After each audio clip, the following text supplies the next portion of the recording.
Front and Center. Front and Center. A focus on important and significant developments affecting the lives of Filipinos, not only in the Philippines, but also those living and working around the world. Join us in Front and Center. Front and Center. Here on Radyo Pilipinas World Service. Welcome to Front and Center, where we focus on developments in the Philippines, legislation that provides policies and directions that strives to promote a better economy for the country, issues that concern the welfare and well-being of every Filipino. All of these and more will be Front and Center. You can watch this program live on our Facebook page, Radyo Pilipinas World Service, and you can catch up this program later in the evening through our YouTube channel. And you can hear us live on our audio streaming at Evox PBS receiver app. So join us for another edition of Front and Center with your host, Jerome Toledo. Front and Center. Front and Center. Here on Radyo Pilipinas World Service. And this morning, President Ferdinand R. Marcos Jr. will give his a press briefing in Malacanang. We don't have information yet of the scope of the topics that will be covered in that press con. But in the meantime, we'll talk about the Philippine economy as we will have our guest for today in this program, as the Philippine economy grew only by 4% in the third quarter of 2025. That's the slowest pace in over 4.5 years, mainly because of calamities that hit the country. And at the same time, the economic growth, or the Philippine economic growth for that quarter also was disrupted due to political noises. And despite the weak quarter, average gross domestic product growth, or GDP growth, for January to September 2025 remains at 5%. And the full year growth could still end around that level. And quarter on quarter, the economy barely grew 0.4%, also the weakest in 5 years, as investments, agriculture, and government spending fell, though exports slightly improved due to front-loading ahead of Trump's new tariffs coming from President Trump. And also, analysts expect growth to pick up in the fourth quarter of 2025. And also, at the same time, since we are talking about the Philippine economy, the Philippine peso hit an all-time low at yesterday's closing trade, so that reached 59.17 pesos against $1. And the latter rate that I've just mentioned beat its previous record at 59.13 pesos in October 28 this year, making it the lowest rate in recorded history. So what are the things that we need to look up to? But we will have a discussion regarding that. But first, we will discuss the environmental aspect, particularly the impact of that incident that happened in Monterrazas de Cebu, as the Department of Environmental and Natural Resources launched a full investigation into the Monterrazas de Cebu development, and that's amid mounting environmental concerns and reports of flooding and soil movement in the area. And the NR said a multi-stakeholder team of technical experts has been convened to conduct a joint inspection, investigation, and assessment of the project. And at the same time, the Monterrazas de Cebu project, that's a large hillside development in Barangay Guadalupe in Cebu City, has drawn heavy public scrutiny after heavy rains caused by Typhoon Tino triggered flooding and visible soil movement in surrounding communities. And the residents started questioning the severe flooding, linking it to the large scale of construction on the mountain slopes. Okay. All right. So to discuss about that issue regarding that Monterrazas de Cebu project, we now have on the line the Regional Executive Director of Department of Environment and Natural Resources, Region 7, Mr. Executive Director or Regional Executive Director Lodimir Salak. Good morning, Regional Executive Director Salak. Thank you so much for joining us in the program Front and Center on Radyo Pilipinas World Service. Uh, Good morning. I'm pitching in, sir, on behalf of our Regional Executive Director, Rodrigo Sala, because he's now in Olango Island as part of the program because we're hosting an event, the Oh, okay. East Okay. Asia, Australasian Flyway Partnership. So he's joining with more close to 100 delegates, international delegates. So I Okay. am Eddie Leonedo. I am the Uh, Assistant Regional Director for Technical I'm sorry. Services. I'm sorry. Can you repeat? Can I have your name and your designation? My name is Eddie Liamedo. I am the Assistant Regional Director for Technical Services Assistant of the Regional Director. yes po. Okay. Linedo. Okay. So, first question po, Mr. Linedo. What Mm. prompted the DNR to launch a full investigation into that Monterrasa de Cebu uh, development project? Mm. We have been monitoring, sir, no, we have been monitoring the various write-ups from the Facebook, and also part of our compliance monitoring. So that's one, and um, we have also monitored that somehow the flooding that inundated most parts of Cebu, no, have somehow attributed to Monterrasas. But we would also like to inform the public, sir, no, just to have a context Yeah. in terms of the distance from Monterrasas on the five hardly or hardest hit areas. No? So just a context going before we go to the specific on Monterrasas. So in terms of the Mm-mm. relative distance of Monterrasas or from Monterrasas to, for example, Mananga, Talisay City, that's 5.4 kilometers. Mm. That's one.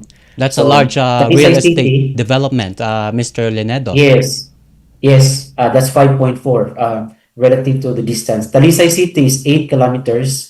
Villa del Rio in Talamban, which Mhm. you saw a pile of cars after the Tino typhoon. Butuanon is 6.5 kilometers. Consolacion is 11 kilometers. And Kutkot is 11.1 kilometers. So that's one fact. Okay. So second, because of these comments or from that we receive from the social media, and also which is that attributed somehow to Monterrasa. So our regional executive director, Lieutenant Sala, Mm-mm. constitute or composed a joint investigation team on November 6th. No, so November 6th there was a meeting, virtual meetings with Mines and Geosciences Bureau, Environmental Management Bureau, Penro Cebu, and Central Cebu City, and that team uh, went to Monterrasas on a Friday. So there was an investigation, and part of the Mm-hmm. team was a representative or representatives from Cebu City government Mm. and Barangay LGO, Right. Guadalupe. All right. So after the investigation on November 6 and 7, there was also a survey from the communities within the Monterrasas just to Mm-mm. get an interior response how whether they are affected by the flooding. And during that time, during the interview, Mm-mm. these were the findings, no, that were gathered by the joint inspection team. Number one, because we had a tree inventory last Mm-mm. October 2022, and during the October 2022 um, tree inventory, there Mm. were 745 trees that within the property of Monterrasas. Mm-hmm. The total property is 140 hectares. Mm-hmm. But Monterrasas on requested for a tree inventory as Mm-mm. part of their application for amended environmental compliance certificate. Okay. So there was an inventory and 745, and right now they found out that out of 745, only 11 that were Mm. accounted for. So meaning there was a violation of Mm, Section 77 of Presidential Decree 705 of the Forestry Code of the Philippines. I So see. Monterasas is they are invited for the Central Cebu City or DNR issued a show cause order with Mm, notice to explain. I And see. there's a scheduled technical conference today at 10 o'clock. So right now, Right. there's a technical conference on the violation of ECC, Mm, and also by 10 o'clock, there's a onwards I also a see. technical conference on the tree cutting. Third, Mm-hmm. number four, second findings. The second major findings is of the total 33 ECC, meaning because there was an amended ECC issued by ENB 7, and of the amended ECC, there were 30, there are 33 All right. conditions. All Of right. the 33 All right. conditions, 10 conditions were violated. Okay. Sorry to interrupt, Assistant Regional Director Lemedo. So, we're talking about the itong 33 environment compliance certificates. Compliance Uh, certificate that conditions. was issued to that developer. That is correct, sir. Okay. And at the same time, you So mentioned. Mhm. of the 33, 10 conditions were violated. Okay.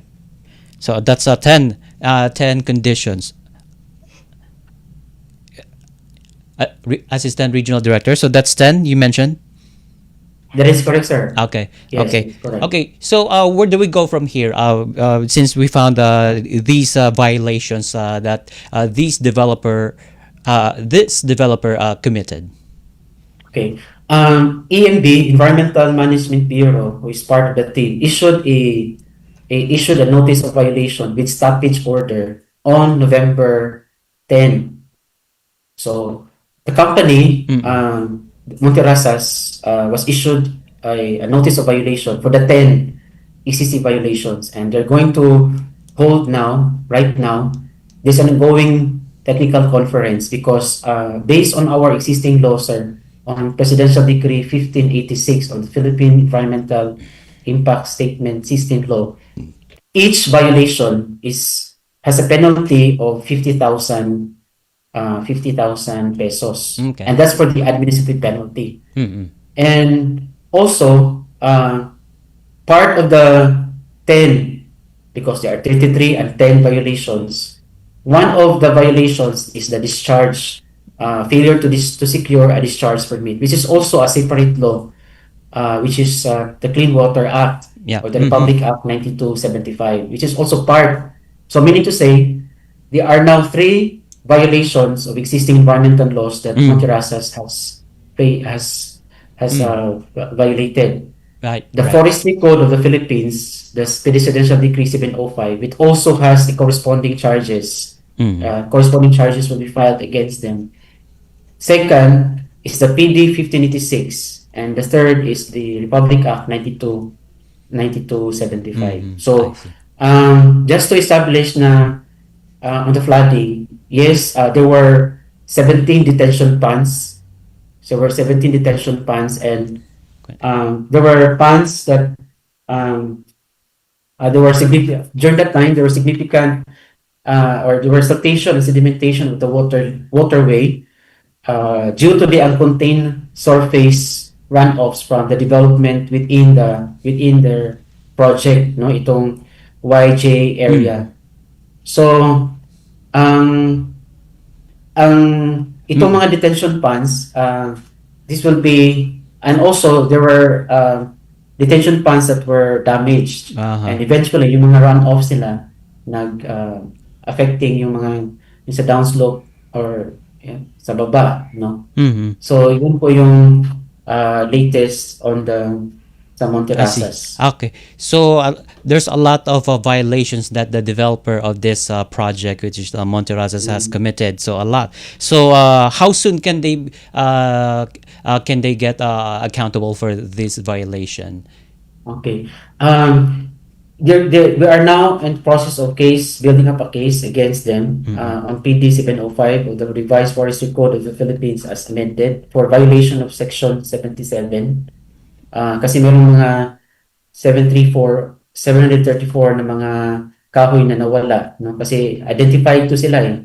no, yung Right. because there was a request from them, and Mm. we provided a copy of the report last November 2022 with the checklist of requirements on tree cutting plus the inventory mismo. So meaning aware no si Monterrasas na there's a checklist of requirements provided by Centro Cebu City in November 2022 after no October 2022 na tree inventory. I see. Second, Mm-hmm. penalty, administrative penalty, and possible aside from admin, may mga criminal case, may mga cases din na ipafile against against the developer or against Monterrasas. I-emphasize lang natin, sir, na not just Mm. Monterrasas, we are now the DNR is looking into other upland development projects, no? Tapos, we are now, the EMB, the DNR, MGB are now looking into other development projects para they will be held accountable kung meron mga violations. At saka, we need also to, para lang, we just to raise, para conscious or mindful yung mga development projects natin na ito yung mga mangyayari if we don't follow the rules of the environmental laws, rules and regulations. Right. All right. Do you have a list since you mentioned about itong bukod po ito sa Monterrasa na nag-violate, may iba pang mga developers na nag-violate din ng environmental laws. So, do you have a list by any chance? For now, because this is still an ongoing All right. investigation, we are still validating on the ground. Kinuha natin yung mga permits issued nila, permits issued nila at posibleng para sa ating compliance monitoring is to check each condition para ma-check talaga natin whether they are compliant on what were their commitments when they submitted Mm. that led to the issuance of a permit. I And see. of course, we will also coordinate with the local government units, with other government agencies kasi hindi lang DNR po ang regulatory agency po. Meron din tayong other local government units, yung other national government agencies that have also a Mm. stake or have also performed certain regulatory functions I see. over these projects. All right. Okay.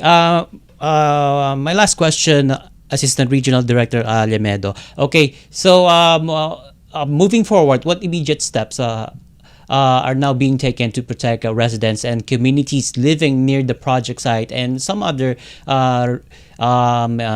real estate development projects while the investigation is ongoing? Okay. Ang number one siguro, sir, is we need to emphasize itong mga developers natin, engineers, architects, lahat ng mga involved no, sa mga projects in the upland area that they need also to revisit yung plans nila, yung comprehensive plans na sinasubmit nila to a government agency, to the LGU. Kasi if we're going to look at it, we are in a new normal.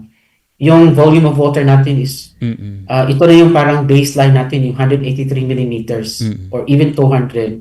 So, we strongly encourage them to revisit their plans, their drainage impact assessment plan, their siltation plans, the detention plans, other environmental parameters. Kasi posibleng hindi na po ito, ano na to, they need to be updated, they need to be revised based on the existing, itong mga effects or even effects sa climate change, no? Second is itong continued mindfulness ng mga tao. Kasi kung yung mga tao na talaga yung talagang nag-report, at least mindful lahat ng yung mga developers or even government agencies na kasi hindi natin meron kaming during sa compliance monitoring, magagamit natin ito, no, to intensify our monitoring and enforcement. So moving forward, we are now checking itong mga subdivision projects or any upland development projects, even itong mga site development projects na nagkukos, no, Yeah. somehow ng flooding down slope, no. So tapos itong strong participation nating mga local chief executives. All right. Sir. Okay, well said. And we will look into this investigation that the DNR, particularly Region 7, is is focusing regarding this case of the Monterrazas de Cebu. But in the meantime, thank you so much. Although we don't have the regional executive director Lodimir Salak on the line, but you substitute him for this interview this morning. Thank you so much, Assistant Regional Director Eddie Liamedo of Department of Environment and Natural Resources, Region 7. Thank you, sir. Thank you. And Front and Center will be right back here on Radyo Pilipinas World Service. Mas pinadali na ang government transactions sa tulong ng eGovPH Super App. Pwedeng-pwede mo nang magawa ang lahat ng ito. I-download ang eGov app sa iyong smartphone o tablet mula sa App Store o Google Play Store. Pagkatapos, ilagay ang iyong mobile number at i-authenticate gamit ang one-time PIN o OTP para marehistro ang iyong account. Saka ilagay ang iyong mga pangunahing impormasyon at kumpletuhin ang facial recognition technology para sa verifikasyon ng iyong pagkakakilanlan. Para sa mas mabilis at mas maayos na serbisyong panggobyerno, gamitin na ang eGovPH Super App. Magandang araw, si Ding Dong Dantes po ito. Tuwing tag-ulan, kalaban ng mga commuters ang baha. Hassle kasi, papasok ka pa lang sa opisina, basang-basa ka na. At kung pauwi naman, hirap na ang pumara ng sasakyan, minsan, stranded pa. Ano bang buhay to? Kaya naman, simple reminders lang mga kababayang commuters. Una, makibalita sa Pag-asa kung babahain ang lugar na dadaanan mo. Pwedeng sa TV, radyo o social media. Pangalawa, magbaon ng payong at kapote. Make sure din na fully charged ang phone mo para makapag-update ka kay crush kung nasaan ka na. And lastly, kung hindi naman mahalagang lakad o malapit sa bahaing lugar at pupuntahan, stay at home na lang muna. Cuddle weather din naman kasi. Ha? Kaya ingat-ingat sa baha mga kababayan dahil #panatag ang may alam. Maging panatag Pilipinas. Garantisadong solusyon at aksyon ang handog sa iyo ng bagong Pilipinas Presidential Action Center. Sundin lang ang mga sumusunod para makakuha ng appointment. Para sa wala pang eGovPH app account, panoorin ang video para malaman kung paano gumawa ng account. Kung meron ng account sa eGovPH app, mag-login dito. Saka hanapin ang online registration tab para sa bagong Pilipinas Presidential Action Center. Pindutin ito para makita ang available na government services. Piliin ang serbisyo na iyong kailangan mula sa listahan. I-upload ang requirements ng serbisyong kailangan mo. Pumili ng petsa at oras kung kailan nais pumunta sa bagong Pilipinas Presidential Action Center. I-submit na ang iyong application at bigyan ng pagkakataon na ma-review ang iyong isinumiting requirements. Hintayin ang QR code para sa kumpirmasyon ng iyong schedule. Makakatanggap ka ng text message para malaman kung naaprubahan ito. Sakaling hindi ito maaprubahan, makakatanggap ka rin ng text message para ipaalam ang kulang na requirements sa kasubukang mag-register ulit. Kung nakatanggap na ng kumpirmasyon, maaari nang pumunta sa bagong Pilipinas Presidential Action Center sa napiling schedule, dala ang QR code at ang mga isinumiting requirements. Huwag kalimutang dumating sa itinakdang araw at oras ng iyong appointment. Pinapaalala rin na siguruhing may kumpirmadong schedule bago pumunta sa bagong Pilipinas Presidential Action Center para maiwasang magpabalik-balik. Simple at user-friendly ang pagpapa-appointment dito. Kaya wag nang mangamba dahil sa bagong Pilipinas Presidential Action Center, tulong ay abot kamay na. This is a public service announcement. Maging handa sa oras ng sakuna. Para sa iyo at sa iyong pamilya, laging siguruhin. Go Bag ay nakahanda at naglalaman ng mga sumusunod. Ilang pirasong damit, ready-to-eat na pagkain at inuming aabot ng 3 araw. Personal na gamit para sa inyong hygiene. First aid kit kabilang ang alcohol, bandages, gamot sa lagnat, ubo at sipon, pati na rin ang inyong vitamins at maintenance medicines. Maglagay ng pito, flashlight, lighter o posporo. Huwag kalimutan ang mga charger o power bank. At higit sa lahat, isama ang mga importanteng gamit gaya ng inyong mga legal na dokumento, IDs, ATM o passbook, insurance at iba pa. This is a public service announcement Public service announcement. from PBS, Presidential Broadcast Service, and Radyo Pilipinas. This is a public service announcement. Discipline is the key. Umiwas sa aksidente sa daan.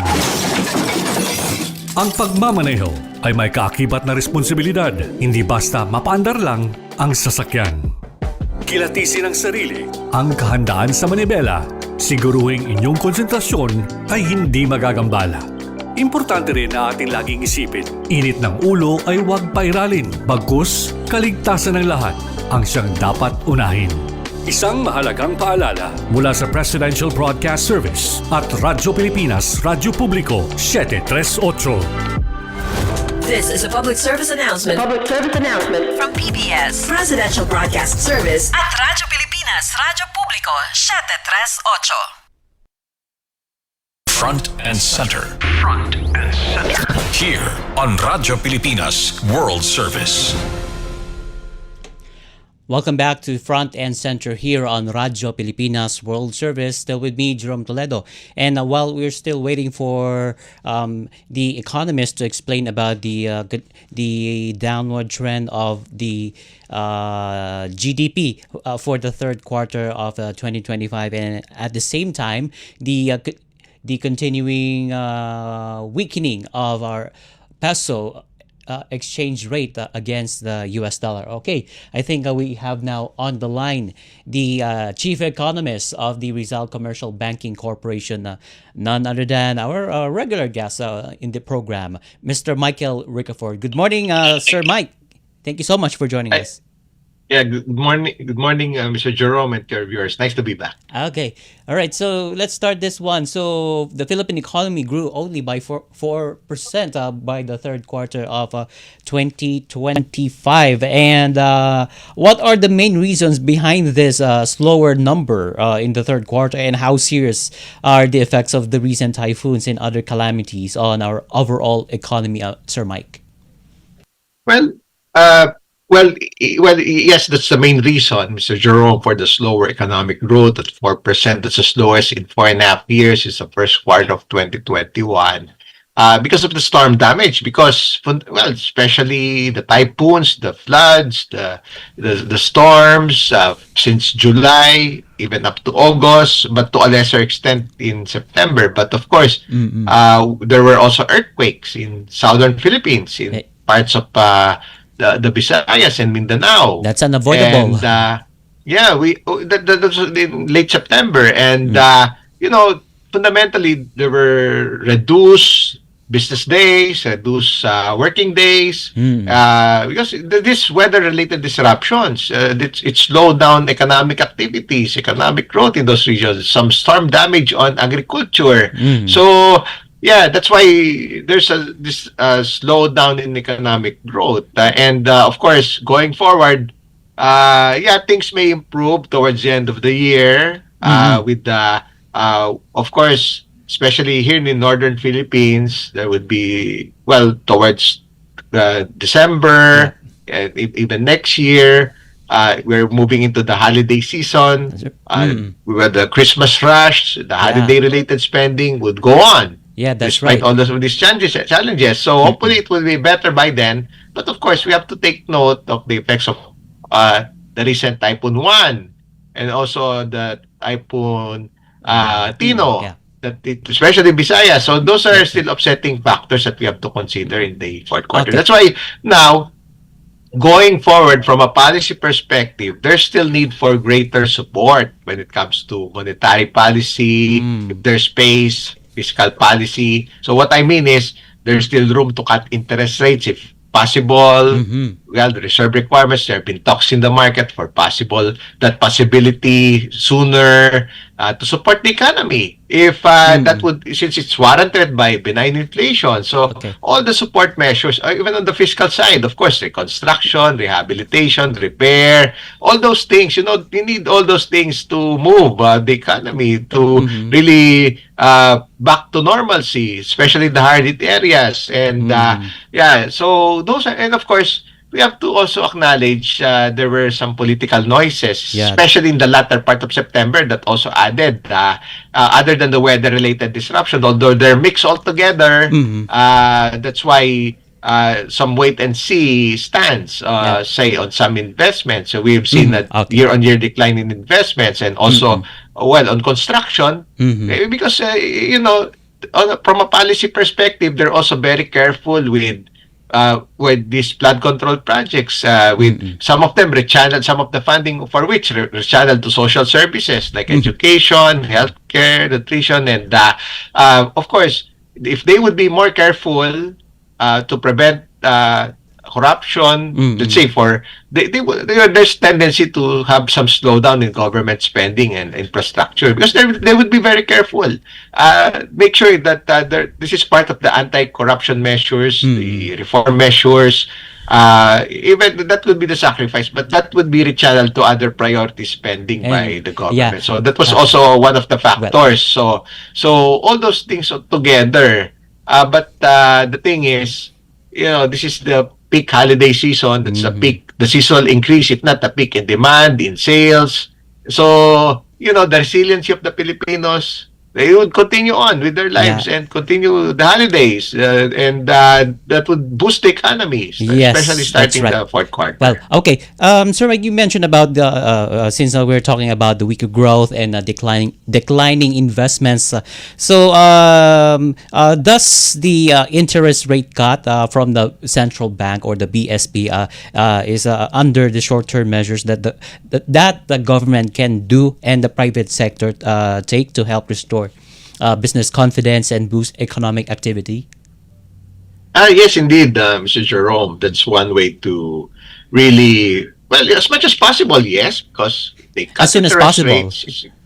Yeah, they're gonna, December, the next BSP meeting on December 11, that remains a possibility to cut rates. There are even talks since yesterday that it could come even earlier. Although these are just market talks, no? It just happened that there's a monetary board meeting today, and that's every Thursday, and well, it's part of market speculation that it could come earlier in terms of monetary easing, and including the possibility of cutting reserve requirements, because that is now in view of the slower growth announced last Friday. So there's really a need to, if there's space to do so, to cut rates, to cut RRRs, to boost economic growth. So why not? So that's one of the intervention measures for them to take action and help spur economic growth by way of lowering the financing costs, lowering borrowing costs, lower interest rates, and intermediation costs that would boost the demand for loans, for credit, create more businesses, create more jobs. So it's spurring greater economic activities around the country, as much as possible. And of course, it would definitely be timed also with the expected and the possible future rate cuts by the U.S. Central Bank, by the Fed. That's expected as early as the next meeting is on December 10th.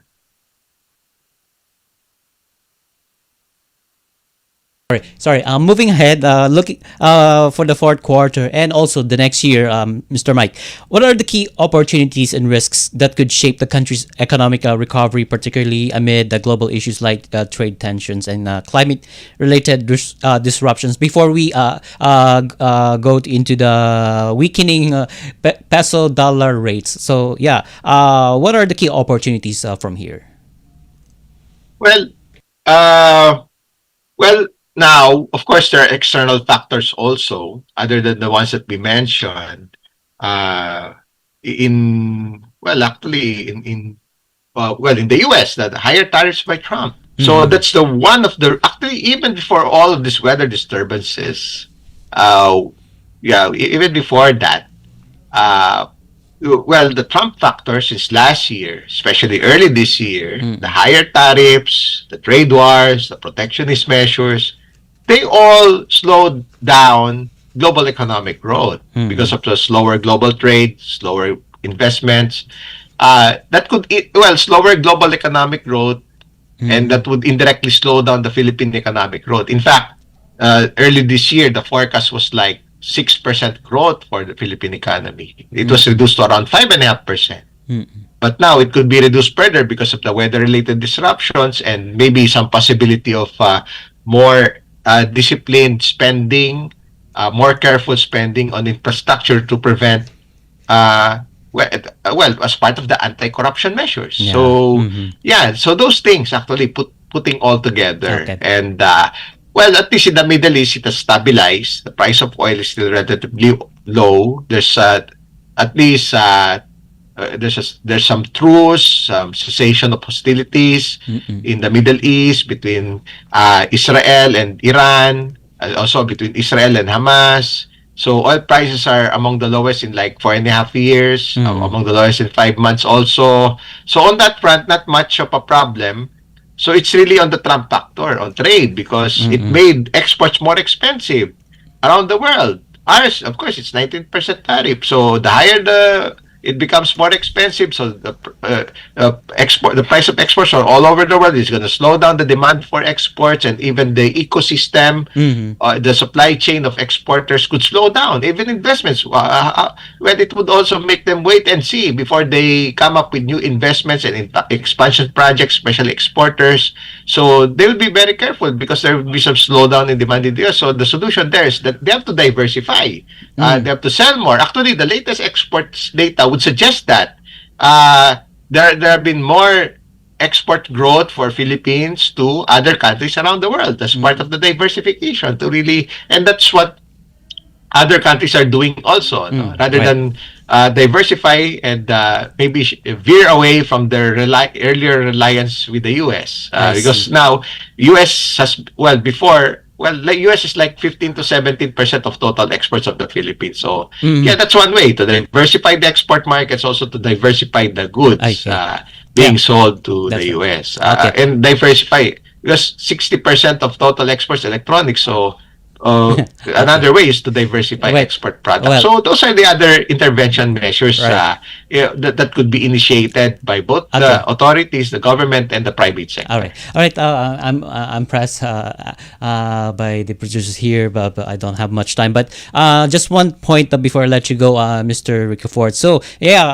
since we're going to touch about the weakening peso-dollar exchange rate, so what could be the factors behind this latest drop? We've reached 59.17 pesos against the dollar, so that's an all-time low, and it could possibly go down even to 60. So how does this affect ordinary Filipinos, especially in terms of prices of goods, fuel, and imported products, since we are importing more than we export? Well, well, that's one. On the goods side, yes. The trade deficit last year was 54 billion. That's the excess of goods imports versus exports. But the record high was 2 years before that at 57 billion. But the thing is, how come, like 20 to 30 years ago, like even 25 to 30 years ago, it was just like $3 to $5 billion per year. It's because of the free trade, and because that's also a sign of progress and prosperity.